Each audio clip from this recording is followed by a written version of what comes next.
The following segment is sponsored by Good Life Financial Advisors. It seems the time quarantined at home was not a recipe for success in many households, as divorce rates tend to rise after those conditions. And if that unfortunate scenario is your reality, there's a whole lot to consider about how divorce impacts your finances. From Good Life Financial Advisors this morning, we've got Frederick Schaus. Good morning, Frederick. Good morning, Margaret. How are you? It's good to see you again. Good to see you again. You know, you can lend some expertise here. You've gone through a divorce. You've worked with a lot of people going through them, so you're especially in tune with the financial impacts of a split. What surprises people about the process? Well, first of all, I have to say that it's obviously very emotional. No one goes into a marriage thinking they're getting a divorce. Unfortunately, the statistics aren't great in our country. The first thing I always tell people: do you have a good therapist? Somebody in the clergy. It's a really nutty time. No matter how amicable it all starts out, it can get really hairy down the road. But first thing from a financial standpoint to think about is documentation. Oftentimes, one person in the relationship handles finances. You want to make sure that you're able to get a hold of your documentation. You want to look at how you're spending money and probably anticipate how you might spend money in the future. There's a lot to think about, obviously, and it's having that good counsel. Make sure you're lawyered up. Absolutely. When it comes to splitting of assets, in talking about having legal counsel, you say an advisor can actually work at full discretion and remain the advisor for both parties. What are the benefits of that? Well, you know the story. The family. You understand where they are in their life.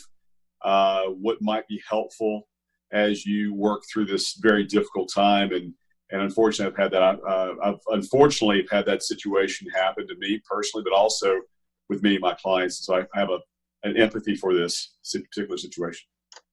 Well, you've worked, like we're talking about, with lots of divorcing couples, and there's a lot of emotion wrapped up in these financial matters. So, you talked about some of the things you encourage them to do. What else do we need to think about? Assets? Well, certainly the assets and how those things are going to be delved into. And certainly you're going to have to disclose all of this to your attorney, to the court, and all that stuff. And again, I'll leave the legal mumbo jumbo to the attorneys. But it's going to be very important to understand the houses, the 401ks, the IRAs, the savings accounts, the kids' accounts, all of those things, cars, all those things fit into this. And certainly if we could be helpful in sort of delving what those assets are and understanding what those assets and educating on those particular assets. Well, after divorce, some newly single adults are feeling like they have to play catch up because, like you mentioned before, sometimes the spouse was in charge of handling finances, but you can help them get on track. Absolutely. And actually, we I think you're going to have on the screen here in a few minutes sort of a financial future planning chart with a number of issues that we help delve into for all of our clients. And understanding when you see this, it's probably going to look a whole lot like a periodic chart from high school chemistry class. However, it is a lot. There's certainly a lot to talk about. But as my father used to say, how do you eat an elephant? One bite at a time. And we help those clients work through those issues one bite or one issue at a time. Yep. You said and that chart is up right now. There are a lot of areas to work through. What are some of those areas? Well, investment management certainly is a big part of that. Certainly understanding your cash flow and budgeting. Understanding, make sure from a tax standpoint that you understand what your obligations are. Certainly make sure you've got a good CPA as well.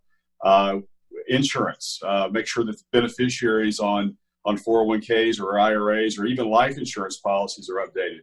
All of these issues have to be addressed for the smoothest transition can be made. Yeah. And it seems like a lot, but you can help talk through everything and think about all those things that people might not consider. Before you go, give us a quick overview of the general services you pove at Good Life Financial Advisors and what sets you apart. Sure. Investment management, financial planning, good coaching, empathy, and understanding people's stories. A third of our clients are business owners. Some of those clients have been divorced. Many of our clients are, professionals. Some of them have had, transitions that we help them through. But understanding their stories, it's more than just the money. Certainly, the money is involved. But it's also understanding what the value to the client is for that money in those different accounts and how to rationalize that for the client. All right. Well, people can contact you to learn more. The information is on screen right now. Email frederick.schaus@goodlifefa.com or find him on Facebook or LinkedIn. All right, Frederick Schaus of Good Life Financial Advisors, thanks so much for being here. We look forward to having you again soon. Margaret, it's wonderful always talking to you and talking to your folks, and you have a great day. And if you have a question you'd like Frederick to take on in a future segment, you can email it to me at margaret.burnquist@foxcarolina.com.